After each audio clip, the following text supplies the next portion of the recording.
Mic number 1 से अगर कोई सवाल हो तो करें। Name is Keith Silvera, and I'm doing my master's in clinical psychology. So I'm really honored listening to you. Actually, I just want to clarify something that for a large chunk of Christians, actually, like the Orthodox Christians, the final authority actually is the church. So the church and the Bible is like a part of the church. So the church has like the final authority with interpreting, So we don't like directly interpret it, but like the church would be the final interpreter. However, my question actually is on another point.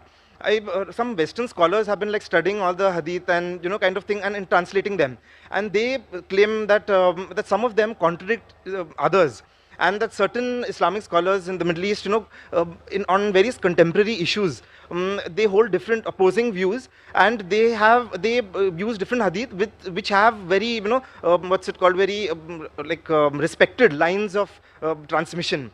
And that though they have those very respected lines of transmission, some of them seem to contradict each other.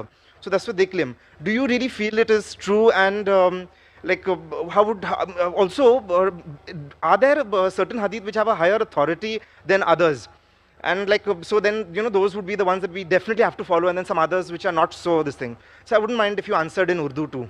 Thank you very much. I would love to answer in English. I'm more fluent, but because the talk is in Urdu, it will go on the Urdu channel. मैं अंग्रेज़ी में बात और fluently कर सकता हूँ, लेकिन भाई साहब ने अंग्रेज़ी में सवाल किया, लेकिन मुझे कहा कि उर्दू में जवाब दे, इसीलिए मैं उनका आभारी हूँ। माशाल्लाह। भाई साहब का मैं सवाल पहला तर्जुमा करूँगा, और मैं हमेशा करता हूँ।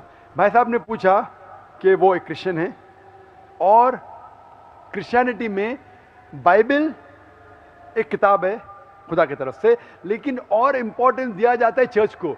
जिस तरीके से चर्च बाइबल की तफसीर करती है, उस तरीके से क्रिश्चियन मानते। क्रिश्चियन डायरेक्ट बाइबल को नहीं पढ़ते, डायरेक्ट पढ़ते, लेकिन जिस तरीके से चर्च उसे समझाती है उस तरीके से उसको समझते। मिसाल के तौर पे पहले आपको चर्च में जाना चाहता था संडे को, आज क्योंकि संडे को कम लोग आ रहे, चर्च ने कहा कि अब सैटरडे को भी चल जाएगा। चर्च ने कहा। मैं ये पूछना चाहता हूँ, चर्च को क्या अथॉरिटी है कि खुदा के कलाम को बदले? इसीलिए ये सिर्फ क्रिश्चियनिटी में नहीं, अक्सर मज़हब में, इस्लाम के अलावा जितने दिगर मज़हब है, वही लोग ब्राह्मण कहते हैं आप वेद को मत पढ़ो, वेद को मैं पढ़ूंगा। आप जो हम कहते मानो, तो वो क्या कहते? शूद्रा, क्षत्रिय, वैश्य, आप वेद मत पढ़ो, हम पढ़ेंगे ब्राह्मण लोग। आप क्षत्रिय है, आप जाके जंग करो। आप वैश्य है, आप जाके धंधा करो, तिजारत करो। आप शूद्रा है, आप हमारे काम करो। आप अगर अच्छे काम करेंगे, अच्छे से हमारी खिदमत करेंगे, अगले जन्म में आप अच्छे बनेंगे। अभी अगला जन्म है क्या ना, बाद में मांगो, इस जन्म में तो उनको मिल गया है ना। आप अगर वेद पढ़ेंगे तो गुनाह है। ये कौन कह रहा है? ब्राह्मण। वेद में तो नहीं लिखा है, आप समझ रहे? क्यों? तो लोग को वेद से दूर रख रहे। खुदा का कलाम हर इंसान के लिए, क्यों लोग को दूर कर रहे? इसीलिए मैं कहता हूं इंडियन गवर्नमेंट से, आप हिंदू को संस्कृत सिखाओ। वेद समझेंगे तो जिस तरीके से कर्नल साहब कह रहे थे, नफरत दूर होगी। इसी तरीके से चर्च भी ये चीज करती है कि हम इंटरप्रेट करेंगे। चर्च अभी है, बाइबल कब आई? हजारों साल पहले। But generally they say that kind of thing, the Bible is a book of the church kind of thing. Who's saying? So I mean, what is it Is called? the Bible saying that? Is the Bible saying the Bible is the book of the church? You show me any statement where Bible says Bible is the book of the church. Does it say? No.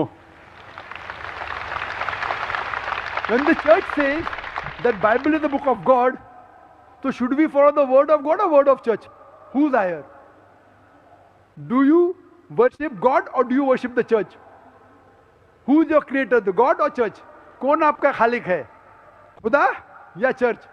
कौन खालिक है आपका? आपका बनाने वाला? Who is your creator? God. तो आप God की बात मानेंगे, चर्च की बात मानेंगे? हाँ, ये कह सकते हैं अगर कोई बाइबल को मिस इंटरप्रेट कर रहा है तो ये कहिए ठीक है, इसका सबूत ये है, आप जाइए ट्रांसलेशन के पास। नहीं आप पढ़ नहीं सकते, ये बोलना गलत है। इख्तिलाफ हो सकता है, चाहे वेद या बाइबल हो या कुरान को समझने में इख्तिलाफ हो सकता है। तो कुरान में क्या लिखा है? कुरान में लिखा हुआ है सूरह कमर में chapter number 54 verse number 22, verse number 32, verse number 40 और वर्स नंबर 17 में लिखा है कि कुरान को समझना बहुत आसान है। वलक़द यस्सरनल कुरान लिज़िक्रि फ़हल मिन मुद्दकिर। हमने कुरान एक आसान बुक नाजिल किया आपके लिए, तो कौन इसके ऊपर अमल नहीं किए। लेकिन साथ में ये भी लिखा है सूरह नहल में सूरह नंबर 16 आयत नंबर 43 और सूरह अंबिया सूरह नंबर 21 आयत नंबर 7 में कि अगर आप नहीं समझ सके तो आप उस इंसान से पूछिए जो इल्म रखता है। मतलब अगर आप नहीं जानते तो आलिम से पूछे जो उस मैदान का इल्म रखता है। तो अगर कुछ इख्तिलाफ है, अगर साइंस के बारे में कुरान में लिखा है तो आप साइंटिस्ट से पूछिए, उसकी मदद ले सकते हैं। अगर कुछ चीज में इख्तिलाफ है तो उस चीज के लिए आप माहिर इंसान से पूछ सकते हैं। अगर नुज़ूल कुरान जानना चाहते हैं तो ऐसे ही शेख से पूछे जो दारुल उलूम जा चुका है। तो ये कहना कि चर्च अगर बाइबल को कॉन्ट्रडिक्ट नहीं करता है तो हम मानने को तैयार है। जब बाइबल में लिखा है 2 जमा 2 4 और चर्च कहते हैं 2 जमा 2 5, तो आप किसमें मानेंगे, बाइबल या चर्च में? एक भी जगह पूरे बाइबल में बिना शुबा, बिना कोई शक के एक भी जुमला नहीं है जिसमें ईसा अलैहिस्सलाम खुद कहते हैं कि मैं खुदा हूं या मेरी इबादत करो, फिर भी चर्च कहती है कि ईसा अलैहिस्सलाम खुदा है। तो अब किस में मानेंगे, बाइबल में या? ईसा अलैहिस्सलाम खुद कहते हैं कि मैं अपने आप कुछ भी नहीं कर सकता हूं, चर्च कहता है कि वो खुदा है। तो आप किसकी बात मानेंगे? अगर मैं बाइबल को मिस इंटरप्रेट करता हूं बताइए, आखिर आप गलत है। बाइबल में ये हवाला दीजिए, मैथ्यू में ल्यूक में लिखा है कि ईसा अलैहिस्सलाम खुद कहते मैं खुदा हूं, एक भी नहीं जुमला है। ये मेरा चैलेंज है। जब मैं चैलेंज कर रहा हूं दुनिया में करोड़ों लोग के सामने, मैं डिबेट कर चुका हूं अमेरिका में, यूके में, हिंदुस्तान में कई टॉप स्कॉलर से, वो जब साबित नहीं कर सके फिर भी आप बोलते चर्च की बात मानो। How would you interpret this?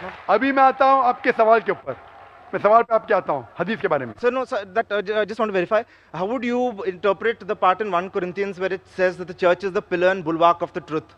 1 Corinthians में लिखा है कि church is the truth and The pillar and bulwark of the truth. Bulwark of the truth. Corinthian किसने लिखा है? किसने लिखा है कोरिंथियन? Saint Paul. हाँ, Saint Paul. सेंट पॉल, खुदा ने नहीं।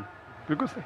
तो मैं ये कहता हूं कि वो जुमला बताओ जो ईसा अलैहिस्सलाम ने लिखा है। हम मानते हैं कि इंजील अल्लाह की वही है, ईसा अलैहिस्सलाम के जरिए नाजिल की गई। कोरिंथियंस तो पॉल की, हम पॉल में माने या ईसा अलैहिस्सलाम में माने?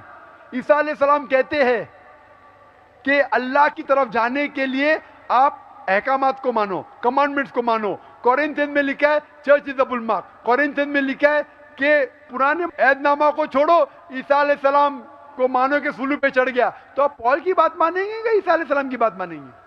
किसकी बात मानेंगे? तो जब भी टकराव है, अगर एक किताब पॉल ने लिखी, सेंट पॉल ने, एक जुमला ईसा अलैहिस्सलाम का, टकराव होता है, किसकी बात मानेंगे? ईसा अलैहिस्सलाम की। बिल्कुल सही। इसी तरीके से हदीस में भी आता है। हदीस भी कई किस्म की हदीस है। हम मानते कुरान में और सही हदीस में। कुरान अल्लाह सुब्हानहू व तआला, ईश्वर, खुदा का आखिरी कलाम है। इसमें बिल्कुल मिलावट नहीं, क्योंकि खुदा खुद कहते हैं, अल्लाह सुब्हानहू व तआला खुद कहते हैं सूरह हिजर में सूरह नंबर 15 आयत नंबर 9 में, हमने कुरान नाजिल किया है और हम इसकी हिफाजत करेंगे। इसमें कोई मिलावट आ ही नहीं सकती। दूसरी चीज है हदीस। हदीस मोहम्मद सल्लल्लाहु अलैहि वसल्लम का अमल है, उनका कौल है। हदीस इकट्ठा नहीं हुई थी। हदीस इकट्ठा होने का सिलसिला शुरू हुआ 50 साल बाद, 100 साल बाद। तो अभी हम तहकीक करते हैं ये हदीस सही हदीस है क्या नहीं, क्या अल्लाह के रसूल ने सही में कहा कि नहीं। तो तहकीक के बाद स्कॉलर्स कहते हैं ये सही हदीस है, ये ज़ईफ हदीस है और ये मौजू हदीस है। तो इस तरीके से हदीस की कैटेगरी, सही हदीस पे अमल करना चाहिए, ज़ईफ और मौजू हदीस पे हमें अमल नहीं करना चाहिए। सही हदीस में भी क्राइटेरिया है, 10 क्राइटेरिया है जो वक्त नहीं कहने के लिए। तो हदीस में भी क्राइटेरिया है सही या गलत, और उसकी एक साइंस है। खाली ने ये मानो इसमें मत मानो, वो साइंस है जिससे पता लग सकता है कौन सी हदीस सही है, कौन सी ज़ईफ है। तो ये जो स्कॉलर जो जाते हैं वो ज़ईफ हदीस कोट करते, मौजू कोट करते, जो हम भी नहीं मानते। तो वो जो गलती निकालते हैं वो हदीस को मानते ही नहीं कि सही हदीस है।